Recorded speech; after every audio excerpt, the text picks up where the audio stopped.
एके दिवशी पिंकी तिची सगळी कामे फटाफट आवरून निघतच असते. पण तेवढ्यात, "अगं ये बावळट मुले, कुठे चाललीस तू? रोज तर तू 7:30 नाही तर 8 वाजता निघतेस, पण आज तर 6:30 झालेत. मग एवढ्या लवकर तू कुठे चाललीयस?" "अहो मोठ्या मॅडम, मी सगळी कामं केली आहेत, म्हणून निघतीये मी आता. छोट्या मॅडमांनी पण मला जायला सांगितले."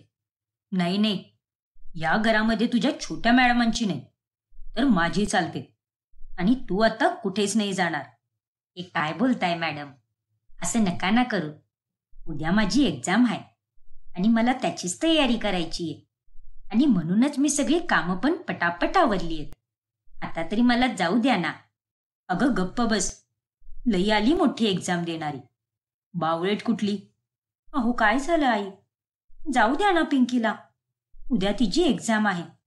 "नाही, माझ्या मैत्रिणी येणार आहेत आणि त्यांच्यासाठी जेवण बनवायचं आहे आणि ते सगळं काम पिंकीलाच करावं लागेल." "अहो पण मोठ्या मॅडम." "अहो आई, प्लीज असं नका ना करू. जर पिंकीने व्यवस्थित अभ्यासच नाही केला तर ती उद्या पेपरमध्ये काय लिहिणार आहे?" "तेच तर." "हे बघ मीरा, उगच तू तिची बाजू नको घेऊस, नाहीतर मी तुझा गाल लाल करून ठेवेल. ही पिंकी या घरामध्ये काम करायला येते आणि तिचा इथून निघायचा टाइम 8 पर्यंत आहे. त्यामुळे ती तेव्हाच जाईल. चल आता स्वयंपाकघरात जा आणि कामाला लाग." "अहो आई, असं नका ना करू. वाटले तर तुमच्या मैत्रिणींसाठी जेवण मी बनवते, पण पिंकीला आता घरी जाऊ द्या." "एकदा बोलले ना नाही. चल, तू जाऊन मसाला वाटून घे तोपर्यंत, पण बाकीची कामं पिंकी करेल." पिंकीला आता इच्छा नसताना पण स्वयंपाकघरात जाऊन जेवण बनवावेच लागते. आणि तेवढ्यात तिथे मीरा येते. "ऐक पिंकी, आई आता बाहेर गेलेत आणि त्यांना परत यायला जवळजवळ अर्धा तास लागेल. त्यामुळे तोपर्यंत तू अभ्यास करत बस. बाकी जेवणाची तयारी मी करून घेईल." "अहो पण मॅडम, तुम्ही कशाला एवढा त्रास घेताय? करील की मी." "हे बघ पिंकी, गपचूप एका कोपऱ्यात जाऊन अभ्यासाला बस. जेवढं सांगितले तेवढंच कर. उद्या तुझी एक्झाम आहे. समजलं की नाही?" "ठीक आहे मॅडम. Thank you very much." "अगं ते थँक्यू व्हेरी मच असतं. येडपट कुठली." "अच्छा, सॉरी हा. म्हणजे सॉरी म्हणायचं होतं मला. ते माझी इंग्लिश थोडी कच्ची पक्की आहे ना. पण एके दिवशी एकदम मस्त होऊन जाईल बघा. आणि मी पण तुमच्यासारखी एकदम फराटेदार इंग्लिश बोलायला लागेल." "अगं ते सगळं ठीक आहे पिंकी, पण एक गोष्ट नेहमी लक्षात ठेव. इंग्लिश येऊ दे अगं न येऊ दे, ते एवढं महत्वाचं नाहीये. अगं महत्वाची तर ती गोष्ट आहे, पण तुझ्याजवळ किती ज्ञान आहे हे महत्वाचं आहे. कारण आपली मातृभाषा सर्व काही असते. बाकी भाषांचा एवढा काही फरक नाही पडत." "होय मॅडम, हे तुम्ही अगदी बरोबर बोललात." "बरं चल आता, उगच वेळ वाया नको घालूस. पूर्ण मन लावून अभ्यास कर." मग पिंकी आता स्वयंपाकघरातच बसून अभ्यास करायला लागते. आणि घरी जाऊन सगळी कामं आवरून ती परत रात्री अभ्यासाला बसते. आणि त्यामुळे तिला पेपर लिहिताना खूपच झोप येते. "मग पिंकी, कसा गेला आजचा पेपर?" "विचारूच नकोस हे. माझी तर वाटच लागलीये बघ." "अरे बापरे, पण असं का बोलतीयस तू?" "हो ना पिंकी, रात्री घरी जाऊन तर तू अभ्यास केला होतास ना?" "केला होता मॅडम. रात्री 1:30 ते 2 वाजेपर्यंत जागी होती मी. आणि त्यामुळेच मला पेपर लिहिताना लई झोप यायला लागलेली. मला तर आता काही आठवत पण नाहीये की मी त्या पेपरमध्ये काय लिहिले. आणि त्यात मी शेवटचा प्रश्न पण सोडून दिला." "अरे देवा, अगं पिंकी, रात्री जागून अभ्यास करण्यापेक्षा तू सकाळी उठून करायचा होता ना." "जाऊ दे, तू टेन्शन नको घेऊस पिंकी. हा तुझा पहिलाच पेपर होता, त्यामुळे आम्ही समजू शकतो. अगं प्रत्येकाकडून चुका होतात, पण घाबरून हारू नकोस. नेहमी अभ्यास करत राहा." "होय हेम, अगदी बरोबर बोलतोयस तू." हे त्यांचं बोलणं तनुजा लपून ऐकते. आणि मग ज्यावेळी पिंकी हॉलमध्ये झाडू मारत असते त्यावेळी, "मग पिंकी, कसा चाललाय तुझा अभ्यास? ऐकायला आलं की तुला पेपर खराब गेलाय." "होय ना मोठी मॅडम, माझी झोपच झाली नाही. त्यामुळे निम्मा पेपर तर मी झोपेतच लिहिलाय." "अरे देवा, पण पिंकी, तुला एक गोष्ट सांगू का? वाईट नको वाटून घेऊस. पण हे सगळे जे तू काही करतीयस ना, ते तुला काही कामी नाही येणार बघ. म्हणजे मला काही समजलं नाही मॅडम. अगं, माझा सांगण्याचा हा अर्थ आहे की एवढं शिकून पण तुला त्याचा काहीच उपयोग नाही होणार.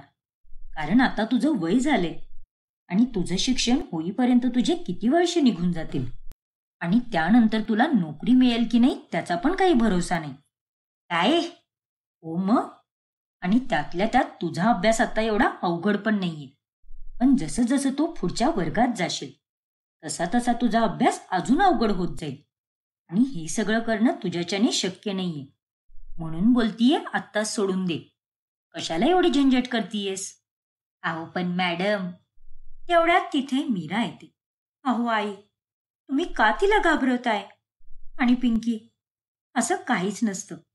तू उगाच घाबरू नकोस. हे बघ मीरा, मी काही तिला घाबरवत नाहीये. जे खरं आहे तेच सांगतीये. अहो पण तुम्ही तर काहीच शिक्षण घेतलेलं नाहीये. मग तुम्हाला तरी काय माहिती असणार की पुढे जाऊन शिक्षण अवघड होईल की सोपं होईल? हे बघ पिंकी, सगळं सोपं आहे. फक्त तू खंबीर राहा आणि पूर्ण मन लावून अभ्यास कर. समजलं की नाही? होय छोट्या मॅडम. ही मीरा पण ना एक नंबरची नालायक आहे. हिच्यामुळे आणि त्या अहममुळेच माझ्या डोक्याला एवढा ताण होतोय. असं वाटतं की दोघांना पण पकडून दे दनादन मारू. उगच माझं रक्त आटवायची कामं करतायत. पुढे असंच एके दिवशी साफसफाई करताना पिंकी पाडे म्हणत असते. बे के बे, बे दुनी 4, बे त्रिक 6, बे चौक 8. अगं पिंकी, तुला असं पाढे बोलताना बघून मला खूपच हसू येते. शिकून काय करणारेस काय माहिती. अरे काही पण नाही शिकू शकणार ती. अजून फक्त थोडे दिवस, त्यानंतर ती स्वतः शांत बसेल. हो नाही, मला पण अगदी तेच वाटते. पण यावेळी पिंकी शांत बसण्याच्या ऐवजी त्या दोघांना प्रत्युत्तर देते. अहो साहेब, असं काहीच नाही होणार बघा. आणि तुम्हा दोघांना पण मी माझं शिक्षण पूर्ण करून दाखवेल. असेच दिवस निघून जातात आणि पिंकीला आता सगळं काही करणं खूपच अवघड होऊन जातं. त्यामुळे एके दिवशी काम करताना तिला चक्कर येते आणि एहेम तिला उचलून रूममध्ये झोपवून देतो. थोड्या वेळाने ती शुद्धीवर येते. पिंकी, तू ठीक तर आहेस ना? हो एहेम. अगं पण काय झालं पिंकी? तुला अचानक अशी चक्कर कशी काय आली बरं? सकाळपासून तू काही खाल्लं नाहीस का? काही दुसऱ्या कोणत्या गोष्टीचं टेन्शन आहे? आता काय सांगू तुम्हासनी मॅडम. हळूहळू करून माझ्यासाठी हे सगळं लईच अवघड होत चालले. कधी हे काम बिघडून जातं तर कधी ते काम बिघडून जातं. तब्येतीची पण माझ्या लईच वाट लागलीये बघा. अरे देवा. होय ना मॅडम. रोज रात्री 2 वाजता झोपते मी आणि सकाळी बी 6ला उठायला लागते आणि त्यानंतर तर मला 1 मिनिट पण आराम भेटत नाही. अगं पण तू 2 पर्यंत काय करतेस पिंकी? मी अभ्यास करते हे. इथून मी रात्री 8 वाजता घरी जाते. घरी पोचता पोचता मला 8:30 वाजतात आणि मग त्यानंतर घरातली कामं करायला 10:30 ते 11 वाजतात. मग त्यानंतर मी 2 ते 3 तास अभ्यास करते. आता काय करणार? दिवसभर तर माझ्याकडे काहीच वेळ नसतोय अभ्यासाला. ठीक आहे पिंकी, मला तुझा प्रॉब्लेम समजलाय. तू एक काम कर, एक टाइम टेबल बनवून ते फॉलो कर. म्हणजे? अगं म्हणजे वहिनी आणि मी तुला एक टाइम टेबल बनवून देऊ. म्हणजे कोणत्या वेळेला तू काय काम करणार आणि ते टाइम टेबल जर तू व्यवस्थित प्रकारे पार पाडलंस तर तुझी सगळी कामं अगदी वेळेत होतील आणि तुझी झोप पण व्यवस्थित होईल. अरे वा, मग ठीक आहे. आता हेम आणि मीरा दोघे जण मिळून टाइम टेबल बनवतात. सकाळी उठल्यापासून रात्री झोपेपर्यंत सर्व काही लिहिलंय यामध्ये. आणि जर तू या टाइम टेबलचं व्यवस्थित प्रकारे पालन केलंस तर तुला कोणत्याच गोष्टीला उशीर नाही होणार. कामावर यायला पण नाही आणि घरी जायला पण नाही. यानुसार अभ्यास पण अगदी व्यवस्थित होईल तुझा आणि तुझी झोप पण पूर्ण होईल. एकदम बरोबर. आणि हो पिंकी, रात्रीची झोप खूपच महत्वाची असते. दिवसा तू किती पण झोप, पण रात्री जर तू उशिरापर्यंत जागी राहिलीस तर तू आजारी पडू शकतेस. त्यामुळे तू आता कामावरती असताना पण अभ्यास करत जा. हो पिंकी, ज्यावेळी आई झोपलेल्या असतात किंवा त्या जेव्हा बाहेर गेलेल्या असतात त्यावेळी तू अभ्यास करत जा आणि त्यावेळी तुला जर कोणतं काम लागलं तर ते आम्ही करू. आणि जर तू अशा प्रकारे अभ्यास केलास तर तुला रात्री जगायची वेळच नाही येणार. होय मॅडम, खरंच तुम्ही दोघं पण किती चांगली आहेत. Thank you so much. अरे वा, शेवटी तू थँक्यू बोलायला शिकूनच गेलीस. पिंकी आता ते टाइम टेबल फॉलो करते आणि त्यामुळे तिला खूपच चांगला बदल जाणवतो. एम पण पिंकीची खूप मदत करतो आणि ते पाहून तनुजाला खूपच राग येतो. एहेम, मी तुला याआधी पण सांगितले की त्या नोकराणीपासून लांब राहा, पण तू काही माझं ऐकत नाहीस. बघेल त्यावेळेला तू फक्त तिच्याबरोबरच असतोस. काय चालू आहे नेमकं तुझं? अगं काय तू पण ऐक, पिंकी फक्त माझी चांगली मैत्रीण आहे. आमचं नातं अगदी तसंच आहे जसं वहिनी आणि पिंकीचं आहे, आणि तिची मदत करून माझं काही नुकसान नाही होणार आहे, आणि म्हणूनच यापुढे पण मी पिंकीची मदत करणार आहे. अरे पण एहेम, माझं बोलणं तरी ऐकून घे पूर्ण. हा मुलगा पण ना. एहेम तनुजाचं काहीच बोलणं ऐकून नाही घेत आणि तो तिथून तसाच निघून जातो. अशीच काही वर्ष निघून जातात आणि पिंकीच्या आता चालण्या बोलण्यामध्ये पूर्णपणे बदल घडून येतो. पुढे एके दिवशी ज्यावेळी तनुजाच्या मैत्रिणी तिच्या घरी आलेल्या असतात त्यावेळी त्या पिंकीला बघून आश्चर्यचकित होतात. अरे देवा, अगं तनुजा, ही तर तुझी नोकराणी पिंकी आहे ना? हो. अगं किती बदलली आहे ती. पहिला तर किती जुने आणि फाटके कपडे घालायची, पण आता बघ कसले मस्त मस्त कपडे घालायला लागली आहे ती. हे घ्या काकू, तुम्हा सगळ्यांसाठी मी स्पेशल मिल्कशेक बनवले. ठीक आहे पिंकी, ठेवून दे इथे, घेऊ आम्ही ते नंतर. शुअर काकू. आणि मोठ्या मॅडम, तुम्हाला काही लागले तर मला आवाज द्या, तोपर्यंत मी टेरेसची झाडलोट करून घेते. एवढं बोलून पिंकी तिथून निघून जाते. बाप रे, तिच्या तर बोलण्या चालण्यामध्ये पूर्णपणे बदल झालाय. बघितलंस ना तनुजा, हे मी तुला पहिलाच बोलली होती की ही मुलगी शिकल्यानंतर खूपच पुढे निघून जाईल आणि तुझ्या इथे आता काम करायचं पण सोडून देईल बघ. हो ना तनुजा, तू आता दुसरी कामवाली बघायला सुरुवात कर. काय? तनुजा आता खूपच घाबरून जाते. असंच पुढे एके दिवशी ज्यावेळी पिंकीची शेवटची एक्झाम असते नेमकं त्याच वेळी तिचा एक ॲक्सिडेंट होतो, ज्यामुळे तिला एक्झामला बसताच येत नाही आणि त्यामुळे ती परीक्षेत नापास होऊन जाते. पुढे काही दिवसानंतर, अहो हे काय साहेब, ही एंट्री तर चुकीची आहे, हा हिशोबच पूर्ण चुकीचा आहे. गप्प बस पिंकी, उगाच काही पण नको बडबडूस. आत्ता आत्ताच तू नापास झाली आहेस ना, मग एवढी हुशारी दाखवायची काय गरज आहे तुला? मूर्ख कुठली, नाहीतर काय. अरे मी तर पहिलाच बोलले होते की ही मुलगी काहीच नाही करू शकणार. स्वतःचा टाइम घालवला ते घालवलाच, पण माझ्या मुलाचा आणि माझ्या सुनेचा पण वेळ घालवला. जाऊ द्या ना आई, ती काही परीक्षा देऊन नापास नाही झालेली. उलट परीक्षेच्या आधीच तिचा ॲक्सिडेंट झाला होता, ज्यामुळे तिला परीक्षेला बसताच नाही आलं. हो आई, आणि पिंकीने जर ही एक्झाम दिली असती तर ती या परीक्षेत नक्की पास झाली असती, ते पण चांगल्या मार्काने. तनुजा पिंकीला ऐकवतच असते. ती तेवढ्यात अभय बोलतो. थँक्यू सो मच पिंकी, आज तू जे मला सांगितलेस ते इतके दिवस मी समजूच शकलो नव्हतो. काय? हो पिंकी, मला वाटलं होतं की तू असंच काहीतरी फेकत आहेस, पण जेव्हा मी आत्ता हे चेक केलं तेव्हा मला कळालं की खरंच सगळा हिशोब चुकीचा आहे. पण आज जर मी ह्याला बरोबर समजलं असतो तर माझं आज खूप मोठं नुकसान झालं असतं. अरे वा, शाब्बास पिंकी, आणि आज मला पूर्ण विश्वास झालाय की तू खरोखर हुशार बनली आहेस. ज्या पिंकीची आम्ही एवढी चेष्टा करत होतो त्या पिंकीने आज कमाल केली आहे, आणि मला तुझा खूपच अभिमान वाटतोय पिंकी. आणि मला माफ कर, मी तुला कमी लेखलं, पण आज तू स्वतःला प्रूफ केलंयस की तू पण कोणापेक्षा कमी नाहीयेस. Thank you sir. मग अजून किती दिवस इथेच काम करायचंय तुला? म्हणजे मला काही समजलं नाही सर. अगं माझा म्हणण्याचा अर्थ हा आहे की या घराच्या बाहेर निघायचंय की नाही तुला, का इथंच कामं करत बसायची आहेत?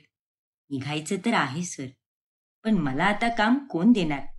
एक्झाम फेल झाल्यामुळे मला परीक्षेला परत बसावं लागेल, मग त्यानंतरच मी कोणतं तरी काम करू शकेल. तू त्याची काळजी नको करूस, कारण यापुढे तू आता एका चांगल्या जागेवर काम करशील आणि त्याचबरोबर तुझी एक्झाम पण देऊ शकशील.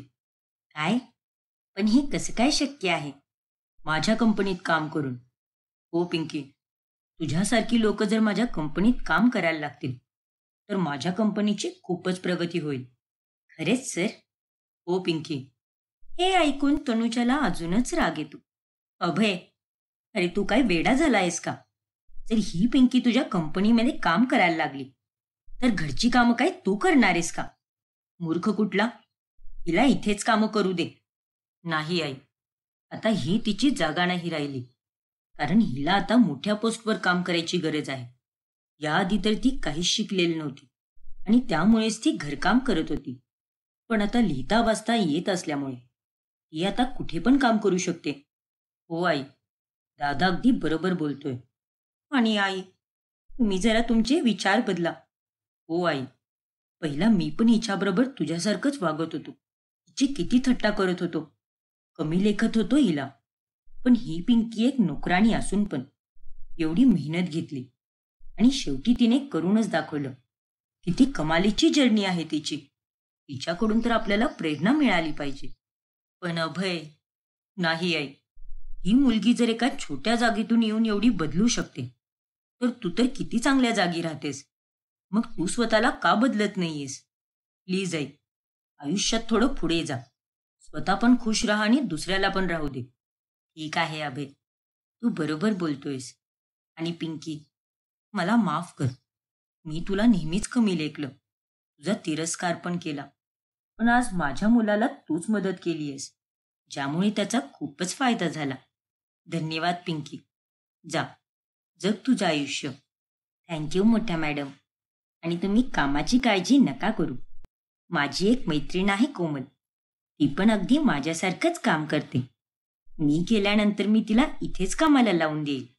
आणि तसं पण ही अशी कुठे चालली आहे तेव्हा? फक्त घरच्या ऐवजी ऑफिसला काम करणारे. आणि तिथे तर तिच्याबरोबर भाऊजी आणि अभय पण असेल. मग टेन्शन घेण्यासारखी कोणती गोष्टच नाहीये. हो मीरा, तुम्ही सगळ्यांनी मला किती मदत केली. एका फॅमिलीप्रमाणे मानलं. आणि या सगळ्यासाठी तुमचे खूप खूप आभार. अशा प्रकारे शेवटी सगळं ठीक होऊन जातं.